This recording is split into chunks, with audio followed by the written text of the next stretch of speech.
Salut à tous, ravi de vous retrouver sur canalturf.com, nouveau Quintet Plus en nocturne, en ce vendredi 21 octobre sur l'hippodrome de Paris-Vincennes. Il s'agira du prix Thémis. Mon préféré pour cette épreuve sera le numéro 10, Alain D'Ocagne, qui vaut beaucoup mieux que ne l'indiquent ses derniers classements. Sachez qu'il a été préparé en conséquence pour cet objectif, qu'il sera déféré les postérieurs pour ce bel engagement au premier échelon de départ et qu'on s'attache les services pour l'occasion d'Éric Raffin. On lui opposera le numéro 6, Avric de Guèze qui luttait pour les places dans le prix Austria, un Quintet Plus de même acabit dernièrement. Lorsqu'il s'est montré fautif dans la phase finale, il faut le reprendre, il sera de nouveau déféré les 4 pieds. Une configuration qui lui convient puisqu'en 3 sorties des 4, déféré les 4 pieds, il a signé 2 succès, il revient à Vincennes avec des prétentions. Attention également au numéro 3, c'est Tripolini VP qui débute sur notre sol, mais il possède une belle carte de visite. 9 victoires en 27 courses courues, la tenue ne lui fait pas défaut, il l'a prouvé en Scandinavie. Et son entraîneur s'attache les services d'un certain Björn Goop. Le numéro 15, Orient Horse, mérite également que l'on s'attarde sur sa candidature. Il n'a jamais terminé plus loin que 3e lors de ses 6 dernières courses courues. Il a également signé 3 succès estivaux dans des Quintet Plus, obligé d'y croire malgré le rendement de distance. Je retiendrai également le numéro 16, Art Online, qui a remporté le prix Charles Mills devant le précédent cité à l'occasion de leur dernière confrontation commune. Le cheval ici me semble en mesure de bien faire, et ce pour une cote intéressante. Attention également au numéro 7, Acrobat, qui a terminé 3e d'un Quintet Plus, le prix Austria, avant de se classer 5e à la faveur du bonne fin de course d'un Quintet disputé plus récemment à Enghien.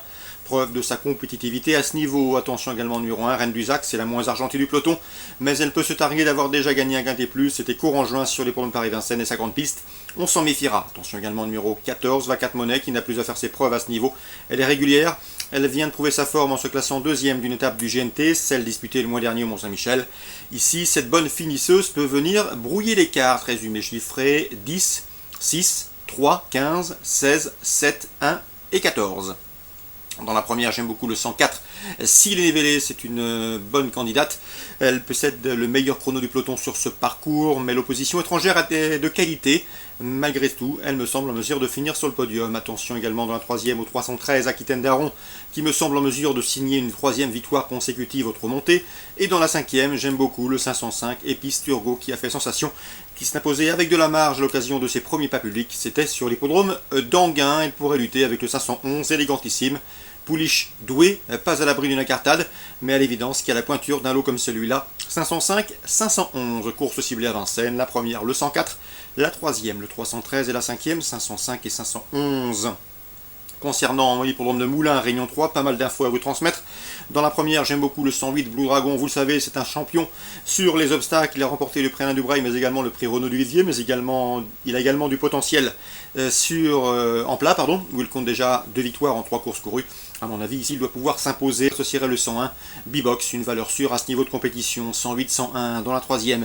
Sachez qu'Alain Coetil présente le 303 de mai, qui n'a pas manqué ses débuts à Saint-Malo, s'imposant plaisamment. Une confirmation est ici attendue, à mon avis. Elle devrait s'expliquer avec le 301, Don't Hesitate, et le 302, c'est une protégée de Laurent Viel. 303, 301, 302. Dans la 4e, j'aime beaucoup le 401 Cool de Touzen, qui a dévoilé de la qualité en plat, mais qui a également du potentiel sur les obstacles, puisqu'il s'est classé 3e en débutant sur les haies d'Auteuil.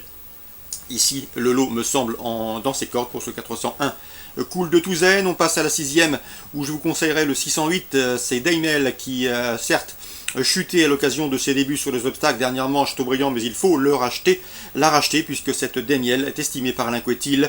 Même remarque pour le 612 Daring Rose, qui a de la qualité, mais elle est tombée, elle a chuté sur les haies d'Auteuil le mois dernier, et elle trouve l'une et l'autre l'occasion ici de redorer leur blason. 608 et 612. Dans la 7e, Bertrand Lefebvre est confiant que le 702 Tiger de Bonnet. Son interview sera, à mon avis, disponible sur le site canalturf.com. On lui associera le 701. Dans cette épreuve, c'est Courvite qui possède une première chance théorique, 701, 702. Enfin, dans la 8e, je vous conseille en priorité le 802 Bourgueil. J'avais pu m'entretenir avec Grégoire Linders il y a de ça quelques temps. Il m'a toujours dit que ce Bourgueil était un cheval d'avenir sur le cross. Il avait été façonné et préparé en conséquence pour réussir et bien vieillir dans la discipline. Ici, le lot est dans ses cordes et je pense capable de s'imposer le 802 Bourgueil, un cheval estimé et appelé un bel avenir sur le cross au dire de Grégoire Linders, son entraîneur. Concernant Deauville en Réunion 4, un coup de cœur à vous indiquer, c'est dans la première course, épreuve d'ouverture, avec le 102, Diocèse, entraîné par Alain Couetil, un cheval de qualité qui, à mon avis, devrait pouvoir franchir le poteau en tête. L'opposition me semble dans ses cordes. Le 102 Diocèse, c'est à Deauville, en Réunion 4. Voilà pour les infos de ce vendredi 21 octobre. Bonjour à tous, rendez-vous demain pour une nouvelle émission.